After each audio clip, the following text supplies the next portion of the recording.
Hi Year 11, what I'm going to do today is I'm going to do one of the practicals that you might decide to do for your Unit 2 assessment. I'm going to do a mini lemon meringue with an ice cream and then a raspberry coulis and a raspberry gel to look at different presentation methods. Again, it might go wrong. If it does go wrong, what we can do is we can look at how we could try to avoid anything that's going to go wrong, so the kind of contingencies that you'd put into your production plan. The aim of this video is basically to get you to start to think about timings of different recipes and possibly watching this video just to see how long things are going to take you to do. Just a reminder, the first thing that you need to remember is that as part of your assessment you get half an hour mise en place. If you remember, mise en place is basically to get yourself prepared. So I've already done that side of things for this particular video, so I'll just talk you through what I've done. Basically, everything on this side of my work surface is all of my ingredients I've already weighed out, and basically I've put them into sections. So my first section is the gel and the coulis that I'm going to do. The second section is the pastry that I'm going to be making, so that's all weighed out and in the bowl that I'm going to be using. I've then got the ingredients that I need for the lemon curd. I've then got the ingredients that I need for the meringue and also the ingredients that I need for the custard. So all of that is done as part of that first half an hour. I've also preheated my oven, again in preparation for blind baking my pastry. And then everything to this side is all of the equipment that I need for each of the different things that I've done.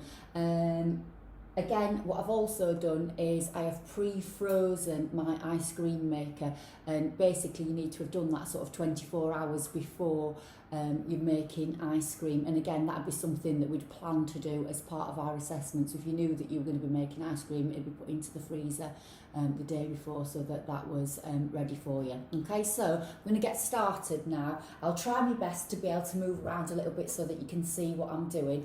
The first thing that I'm going to do is my ice cream, because when you are planning your practicals, it's really important that if anything needs chilling or freezing, that's the first thing that you do. But also any doughs, so for example pastry and bread, they need to be one of the sort of first things that you do so that you are able to let them chill and rest, etc. Okay, so I'm going to start off making my ice cream. So I need my pan to start off with, so I've got that out on the side, so I'm just going to get that. Okay, so in the pan I need to heat up my milk and cream, which I've already measured out in a measuring jug, and with that I'm going to put half of the sugar in that I have measured out and some vanilla extract. Okay, so half of the sugar is going to go in and a cap full of vanilla, and what I've got to do is I've just got to heat this gently, okay, and I'll stir it to make sure that it's not going to scorch on the bottom of the pan or anything like that. Okay, I'm just going to put a cap full of vanilla in so that we can do that. So that's that bit done, and then I'm going to turn this on so it's on a low heat, because what I don't want to happen is I don't want this to scorch, like I said, or start to overcook. What I've got to be careful of is that the sugar's not going to cook on the bottom of here. As you can see, what I'm doing at the moment, or you might not be able to see, is I'm stirring it with a metal spoon. Obviously for your assessment it would be really important that you say it needs to be with a wooden or a plastic spoon, so that would be information that you'd put into your production plan. Because remember, as part of your production plan or your time plan, the middle section is what you're doing, so the method, you put your timings in, so how long you think each sort of stage is going to take you, and then at the other side of that you also need to put in quality and safety checks. So that could be things to do with hygiene and safety, it could be things to do with making sure that the product is the best possible quality and you're going to get sort of the best outcome from it. So I'm just giving this a stir so it heats gently. What we're looking for is it just start to sort of simmer, so you want little bubbles, something that's just starting to shake a little bit in your pan. And again, as part of your production plan, you will be putting details in like that. So what are you looking for? You might also be suggesting what you would do if something went wrong. I would always say that if you're using cream for anything, whether that's ice cream, piping, etc., to have ordered a little bit extra than you need, because if you over whip it, you can't fetch it back. If you over sort of heat this, it will curdle. So things like that, you could order a little bit more of, but also be really sort of explicit with what it needs to look like, so you know what you're looking for. And if you've sort of worked through all of that and planned it all out, it makes it a lot easier for you to actually know what you're doing. Right, so this is sort of getting to the right kind of temperature now. What I'm then going to do is I'm going to turn this off and let it cool slightly while I whip up the egg yolks and sugar that I've got. So I've already, as part of my mise en place time, separated all of my eggs, etc. For a recipe like this, because it is a baked product and you've got a lot of specific measurements, it is really important that you've done that accurately as part of your mise en place time. Otherwise, you're going to get yourself all confused during the practical. So it is a really important time, that sort of preparation within the first half an hour.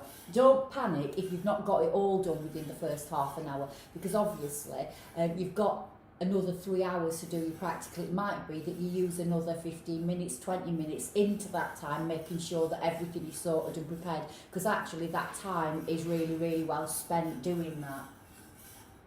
Right, so this is just about the right kind of temperature now. It's starting to just sort of smoke slightly. So what I'm going to do is I'm going to turn it off now. Like I said, I'm then going to whip up my eggs and sugar just so that I can then start to add these in. So I'm turning the heat off on this, and then I'm getting my electric whisk and my mixing bowl out. So again, I've got all of these things ready just to try to make it a little bit easier for me. So I've got 2 egg yolks that I've already separated and popped into my little container. So I'm going to pop those in now. And then I'm going to put the rest of the sugar that I had measured out into there as well, so that I can whip all of this up and just scrape that in. Okay. What I'm going to try and do also is just try to keep everything as tidy as possible. So I'll just stack the pots and then I'll move them into the sink in a couple of minutes' time. As part of your production plan, the other thing that is really important is that you put in times for your washing up. So sort of every 20-30 minutes or so in your production plan, you need to say that you're washing up, so you're demonstrating again that you're keeping your area tidy. If at the end of it you don't manage to have got all of your washing up done, that's not a problem. Again, as part of your assessment time, there is some washing up time sort of factored in there for you. So I am just going to whip this up now until it gets to what is known as the ribbons stage. So it's just going to be sort of a lot paler in colour and a little bit thicker.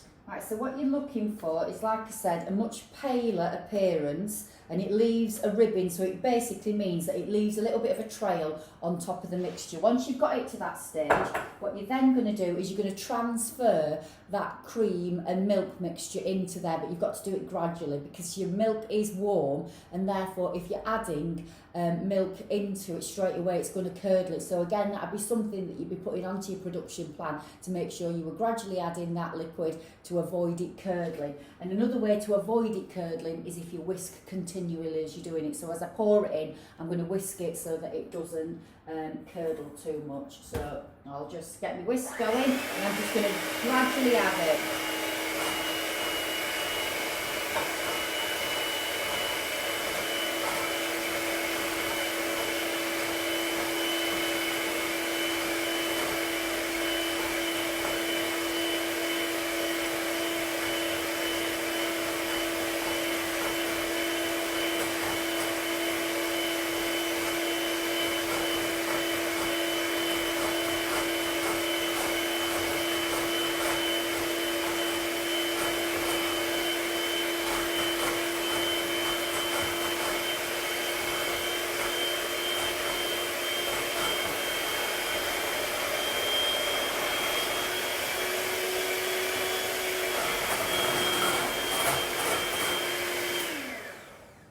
Right, so that's all added in now.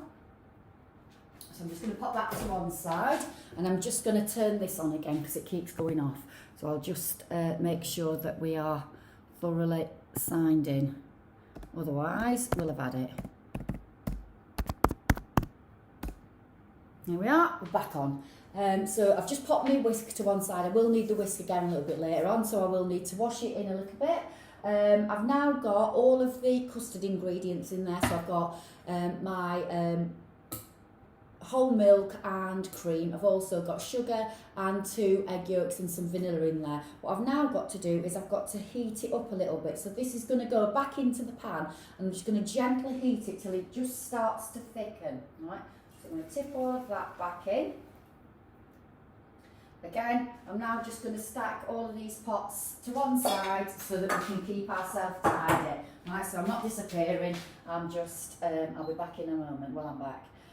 So I'm just going to gently heat this now, stirring continually, just to make sure that it's not going to cook too much on the bottom. It needs to be on a low heat because again, we don't want it to curdle. Once it's thickened slightly, I'm going to let it cool, and then I'm going to add it into my ice cream maker. Again, at school, you can put it into the blast chiller for a little while just to cool it down a little bit more quickly, and then pop it into the ice cream maker. And the blast chiller obviously is going to make things a little bit faster. What I might actually do is just pop it into my freezer. You shouldn't do that because it'll increase the temperature of everything else, but just to speed up the process slightly, I might stick it in freezer for a minute. Okay, so once it's starting to thicken a little bit, I'm going to pop it in there.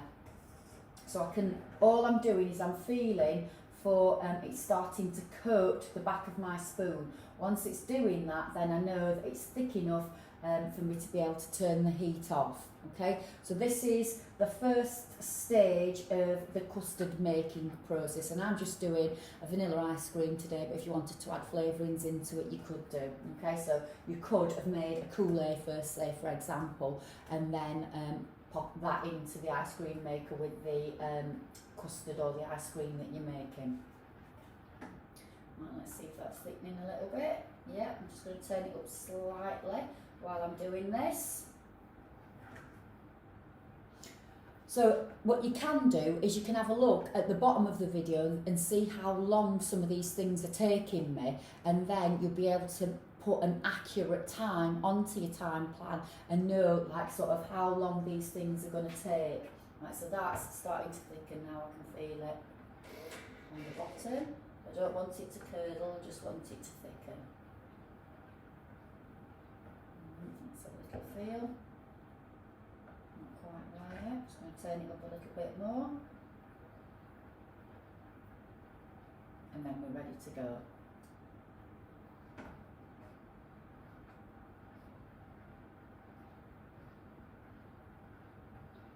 Right, with these kind of things, obviously you've got to be quite patient. You can't rush them, because if you do, it's going to go wrong.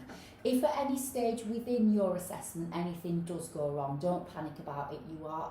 You've got enough time to be able to start things again and have another go. All right. So this now has thickened nicely. Right, so all I'm going to do is I'm going to turn the heat off of this. I'm going to transfer it into a bowl so that I am then able to pop it into the freezer. So I'm going to take it off that ring so that it doesn't cook any further.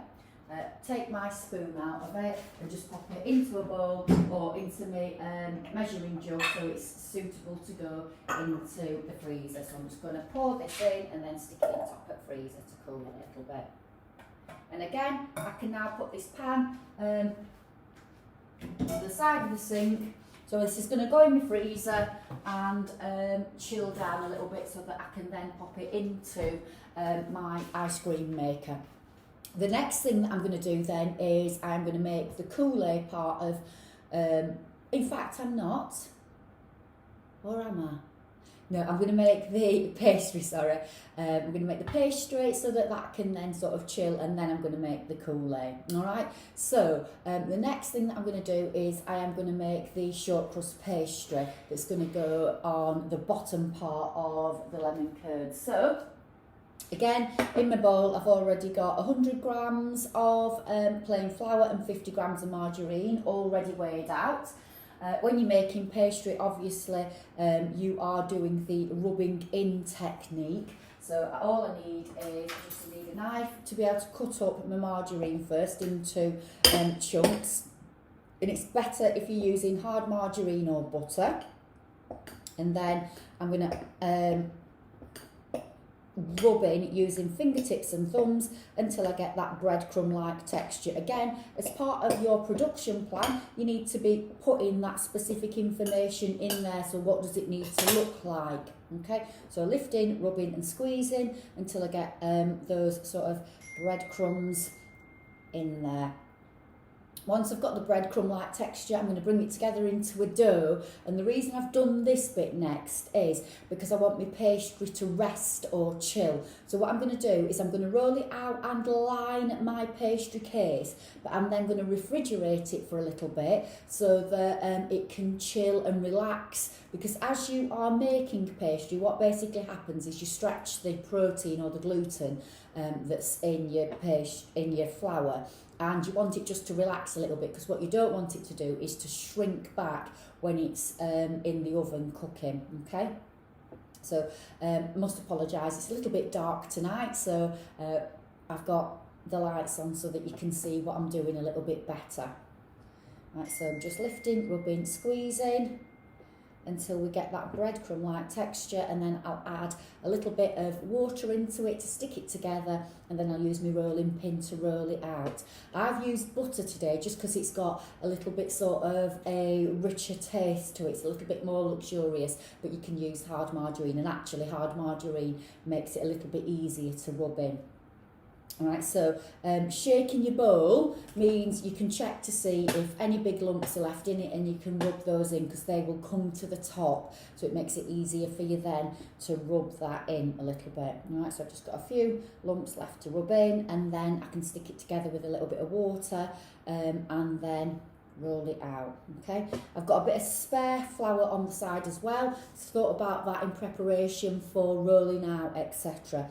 Obviously in school we've got flour shakers, so you have your flour shaker ready as well, and the sort of container that you're going to be cooking it in is something that you'd have needed to have thought about as well. I'm doing just a little individual one because you don't need to be making masses of whatever it is that you're doing, because if you're making lots and lots, then it just takes you longer. Everything takes a lot longer. So smaller quantities take less time to prepare, less time to cook as well. Okay, so I've now got breadcrumb-like texture. So I'm just going to stick this together with a little bit of water. So I'm just going to get a little bit of water to be able to do that, and then we'll get it stuck together.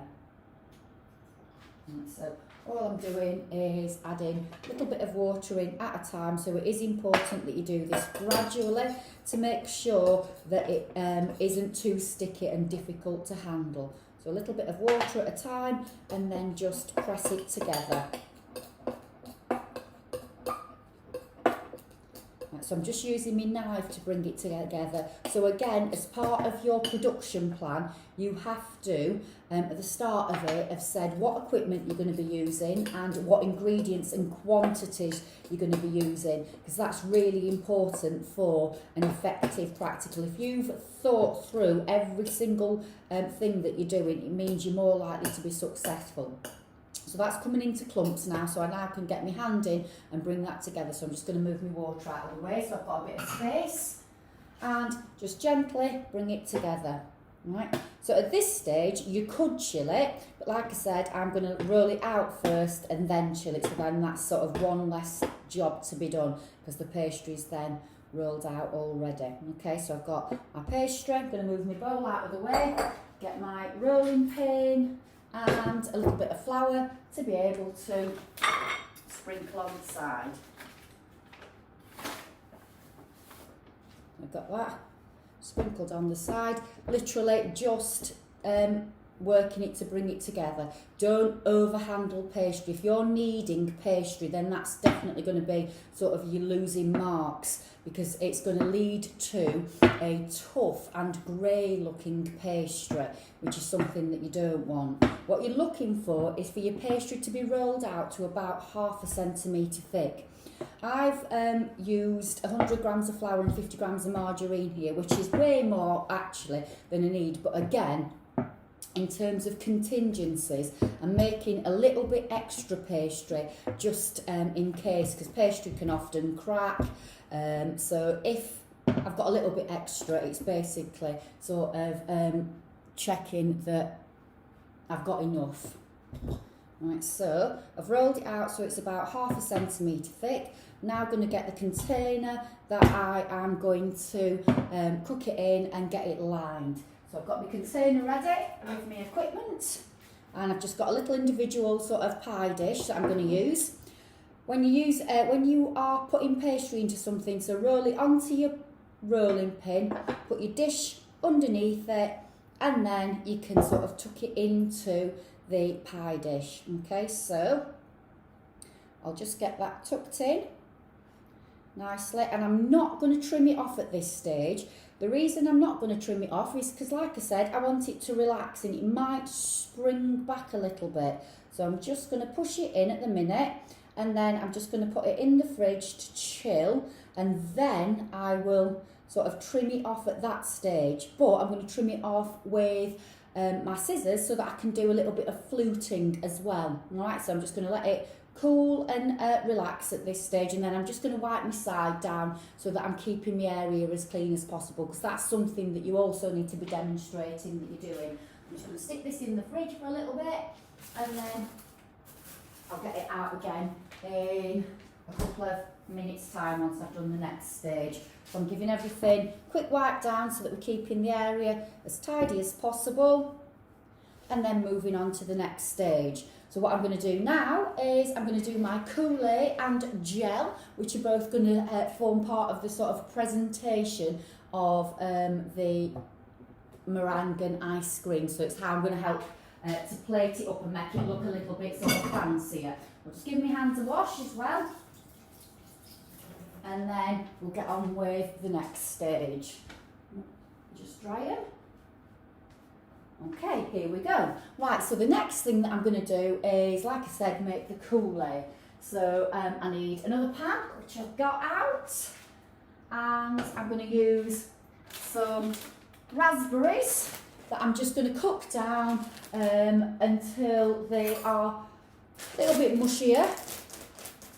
So they're going to go into the pan with some sugar. In fact, I'm not putting the sugar in yet. I'm putting the sugar in once they've cooked down.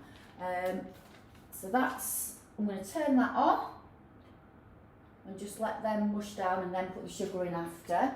And what I've also got is I've got some gelatin here, which is going to help to make the sort of gel that I want. So I'm going to put 2 sheets of gelatin, or leaf gelatin, you might be able to just see if I waft it a little bit, it might hit the light, into a bowl of cold water. So the water's already here, and all you need to do is sort of let it soak and soften. So that's going to go in there until I need it. So I'm just going to leave that to one side, softening, and then we can use that in a little bit. Okay, so again, I'm just going to do a little bit of tidying and popping stuff to one side, just to make sure that I'm keeping everything as sort of clean and tidy as we possibly can do.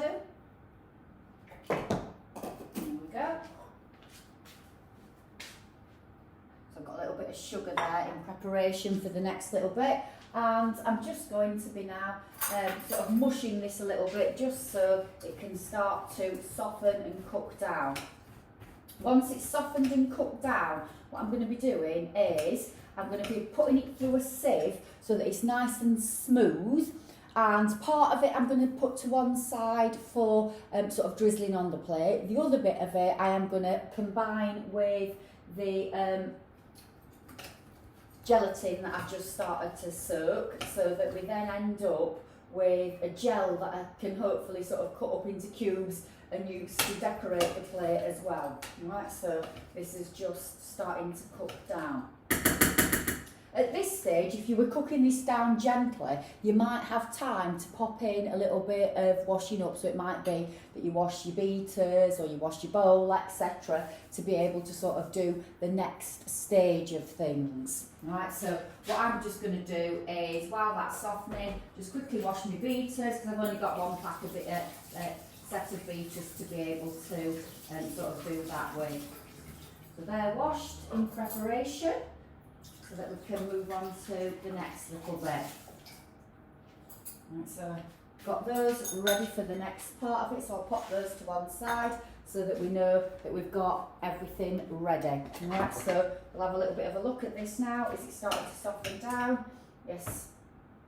I'm just going to turn it on to a little bit higher and just keep that mushing down until we get a nice, really soft mixture. Once we start to get a little bit of a soft mixture, I'm going to add a little bit of sugar into it, just so that it cooks down a little bit more quickly. So I'm just going to pop a little bit of sugar in now.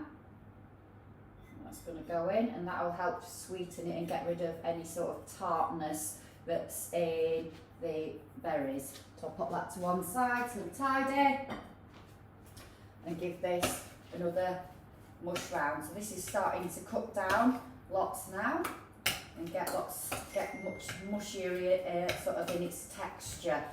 I can still feel that there's quite a bit of sort of resistance at the minute, so that means it's not totally softened, and it wouldn't be any good to get through a sieve yet to be able to make it into a coulis or into a sort of a smooth paste. So I need to keep on going with that for just a little bit longer.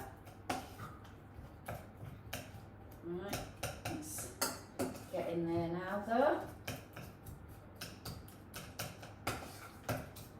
So that's looking a lot smoother now and a lot softer. And then we'll move on. So we're already up to sort of 27 minutes. Obviously I know that I was talking to you at the beginning, but actually I'd already done my mise en place time, so really just getting sorted with the ice cream and your coulis is going to take you sort of at least half an hour, so that's going to be the first half an hour of the practical if you decide to do this particular recipe. Right, and obviously I've done part of the pastry already, but it's all of this sort of preparation stuff that takes the time. Once you've got all of these bits and pieces done, the bringing it all together at the end of it is sort of the quickest part of it. But remember, you have got 3 hours, so don't worry, don't think that you're going to be running out of time if you do a recipe like this one. You've got plenty of time to be able to do it. Right, so this is really softened and cooked down now, so that I can take it off the heat and put it through the sieve, so that it is going to be suitable for a coulis, etc. Okay, so I'm just going to put it over a bowl to be able to put it through. So I'm just going to turn the heat off and fetch it over here so that you can see what I'm doing. Okay, so all I'm doing is I'm just putting it through the sieve, and then I'll push it with the back of the spoon. I won't put it all in at once, because what I don't want it to do is to sort of be spilling over, etc. So I'll put some in, and then with the back of the spoon I'll push it through the sieve. So the reason that I'm doing this is to get any of the lumps out of it, because I want it to be a really smooth coulis. What you can also do is, if you want it to be a little bit thicker for decoration, once you've pushed it through the sieve, you can add a little bit of icing sugar into it, and what that will do is it will thicken it up a little bit and it will sweeten it at the same time. So I'm just pushing this through so that we get rid of all of the bits that are in the raspberries. Okay.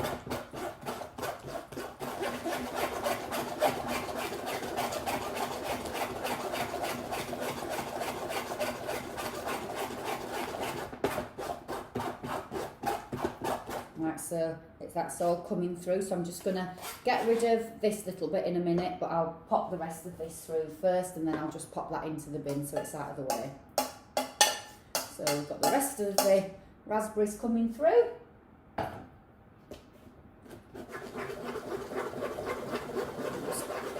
Then good push through.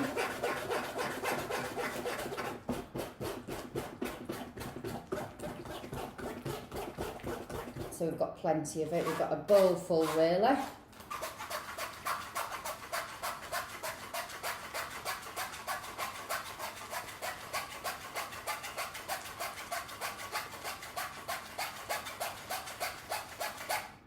That's it. We've got plenty of that. Right, so I'm just going to pop this to one side again so that we've got some space. And then I'm going to combine some of this with the gelatin so that I can then start to freeze it so that it's ready to be made into a gel. So I don't need loads and loads of this. So all I'm going to do is, in the container that I'm going to freeze it in, just going to lift out the gelatin so it goes all sort of mushy and pop it into here. And then I'm going to spoon some of the raspberry mixture in. I'm just going to put a few spoonfuls in so that we get a bit of a raspberry gel to be able to, like we said, make, and then just stir the gelatin into this so that it dissolves. Right, because we want it to dissolve with the heat from the raspberries, which it will do. It'll and then we can have made it into a gel. And again, what I'm going to do is I'm going to pop that into the freezer. And as I pop that into the freezer, I'm then going to get out my ice cream to be able to pop into my ice cream maker. And the ice cream maker I'm going to put on for about 20 minutes. If you put it on for about 20 minutes, it'll probably sort of do about, make sort of a soft ice cream. If you want it to be a little bit firmer, you can put it on for half an hour. Right, so that is just about dissolved. So what I'm now going to do is I'm going to pop that into the freezer so that it can start to set a little bit in preparation for us cutting it into pieces. Okay, and then the rest of this I'm going to pop into the fridge to keep it chilled until I need it when we're plating up a little bit later on. Alright, so that's ready to go into the freezer, and that's going to go into the fridge. So I'll pop this into the fridge first and then I'll pop that into the freezer as well. So pop this in and get my pastry out at the same time.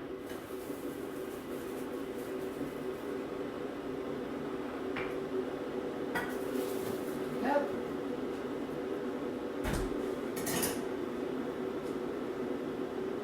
Right, so I've got the pastry out for the next little bit. Get the lid for that, and then I'll get my ice cream from the ice cream maker.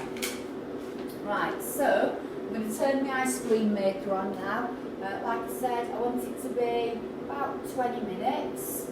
It starts whirling, so what I can do is I can pour in the cream at this stage so that it... Right, I think I've missed a little bit out here, so I'm just going to tell you what I've just done, okay? What I've just done is I have rolled out... No, I've not rolled out. I have put some baking beans into the bottom of the pastry case and started to cook that. And in my pan here, I have got some corn flour and water that I'm just heating until it thickens to make the lemon curd, so it needs to look like that. Once you've got it like that, you are taking it off the heat, and you're going to add in lemon juice and lemon rind, sugar and an egg yolk. But again, it's really important that you don't add the egg yolk straight away. Okay, so again, I'm just going to go over what I've done because I'm not sure how much is recorded and how much hasn't, because, you know. So what I've done is, so far, I have started off by making the custard for the ice cream, which I then put in the freezer to chill. While that was chilling, I made the pastry, which I then put in the fridge to rest, and I'd already rolled it out. While that was resting, what I then did is I made the croulet. So in the pan I had my raspberries and sugar, which I cooked down until soft and then passed through a sieve. I've kept half of that in a bowl in the fridge, and the other half I have combined with some gelatin and popped that into the freezer. Once that was in the freezer, I got the ice cream out and popped that into the ice cream maker, which I've set for about 20 minutes. And then once that was on, I have put some baking beans and some greaseproof paper into the bottom of my pastry case, and that's in the oven, just blind baking at the moment for about 5 to 10 minutes. While that's blind baking, I am starting to make my curd that's going to go into the centre of this. So I've put in 75 millilitres of water and some corn flour. I'm going to add in my sugar, and I'm going to add in the lemon zest, but also I'm going to add in the juice of sort of half a lemon as well. Okay, so I'm just going to cut that with my knife and squeeze it in. In school we have got lemon juices, but I haven't got one at home, so I'm just going to have to do it with just squeezing it in. So I'm just going to squeeze half of the juice of the lemon in and give that a good stir around, and then add in the yolk as well. Again, when you are thickening this, you need to be stirring continually, like when we were making the custard earlier, because once you add your egg yolk into it, you are at risk of curdling it. So at that stage, what you might want to do is you might want to use a whisk to do it. Again, it just depends on what you find easiest. Right, so I'm just scraping this off first of all, so it's a little bit easier for me to get hold of it, and then giving it a good stir around so that it's all combined. But like I said, I'm going to use my whisk now, just so that I've got a smooth mixture to start off with, and add in the yolk at this stage as well. So it's the yolk that thickens it, but also gives it that sort of yellow appearance. Right, so I'll show you what it looks like before thickened. Right, so at this stage it's quite sort of runny. I don't know whether you can see it just yet there. So it's quite runny. I need that to be a little bit thicker. So I'm just going to pop it onto a low heat. But like I said, I'm going to stir continually until it thickens now, and then I can turn the heat off of that.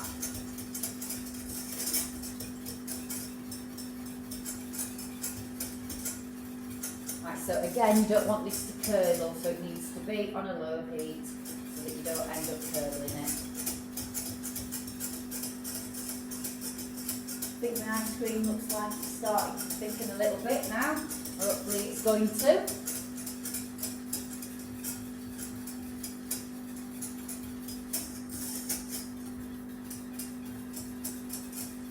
Right, this is thickening a lot more now. I'm just going to turn it up one more.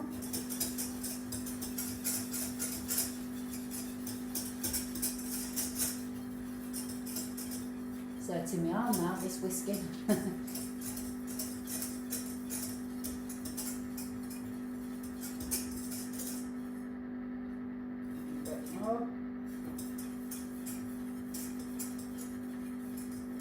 It's starting to thicken quite a lot now. What we don't want to do is to over thicken it, because what you can then end up with is a sort of little bit of bleeding. Right, so this now is nice and thick and smooth, so I can turn the heat off. Right, so we've got a much thicker mixture there that you'll see when I pop it into the pastry case. So at this stage, what I want to do is, again, just do a bit of a clean down of everything, get it all stacked at the side of the sink area, and then I'm going to have a look at the pastry case, see if I can take the baking beans out of it now.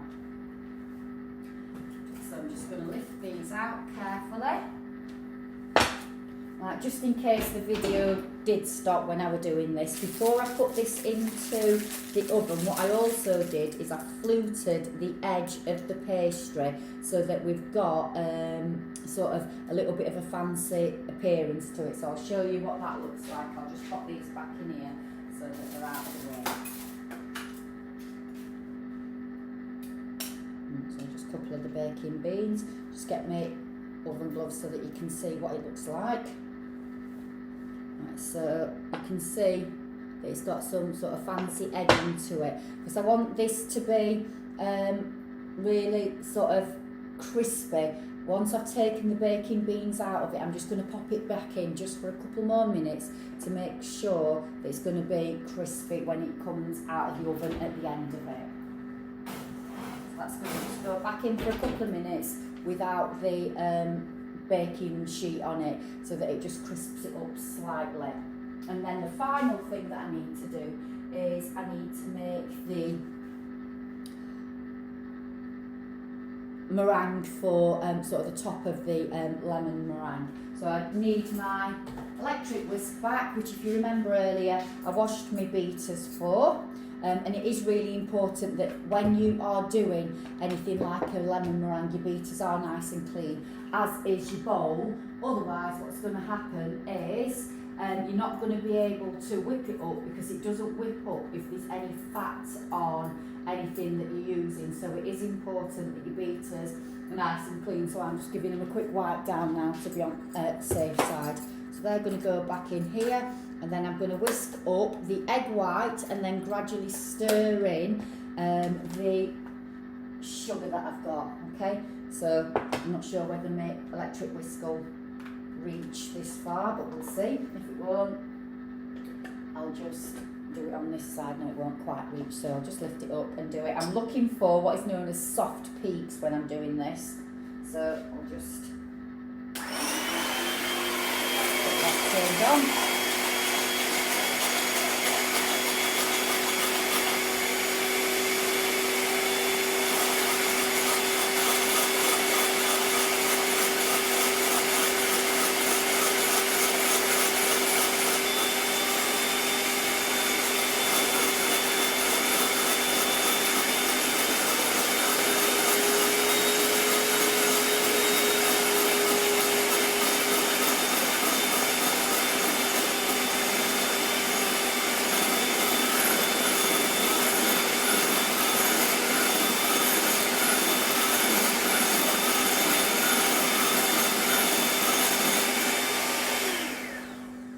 So we've got peaks there now, so if I just lift it up, it holds its shape, so I can then just gradually stir the sugar in. And again, just going to put these out of the way, and then gradually stir the sugar in so that we've got a nice mixture. And I'm going to save just a little bit of the sugar just to sprinkle on top. Right, so I'm just gradually adding a little bit of sugar in and then saving some to sprinkle on top after. Okay, so that's in there nicely, and then we can pop that into a piping bag in a little bit to pop onto it. So I'm just going to get the pastry case out now, and I'm going to assemble the lemon meringue. Okay, so when I take the pastry out, because that's done, what I'm then going to do is I'm going to turn the oven temperature down slightly, because we now need it to be on 160, which is gas mark 4. Right, so I've just turn that down a little bit. So my pastry case is nice and crispy now. So the next job is going to be to put the curd into this. So I'm just going to spoon the lemon curd that we made a little bit earlier into this. Right, so I've got a nice thick lemon curd that's going to go into the bottom of my pastry case. So I've just got enough there to go in the bottom. And then I'm going to pipe the meringue on top, because again we need to think about presentation. So pop that out of the way, and then I've got my piping bag and nozzle all ready to go.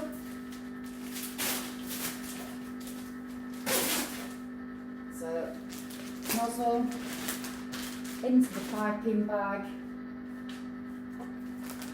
lift it down, and then I can fill the piping bag with my meringue and then cut it. Right, so I'm just spooning the meringue into the piping bag just so that I can then pipe it on top of the lemon curd.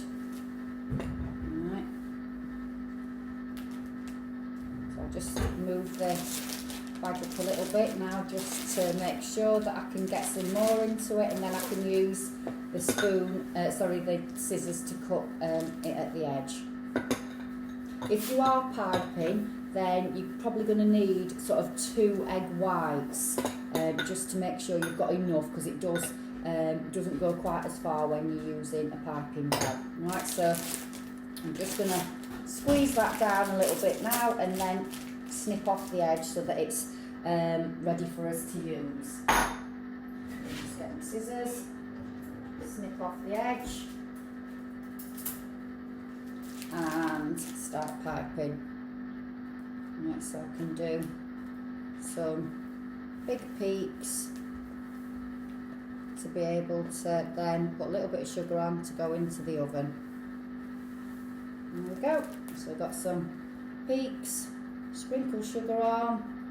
Then I need my oven gloves again to be able to pop it back into the oven. So obviously it's just come out of the oven. I've turned the temperature down, and then that can go back in.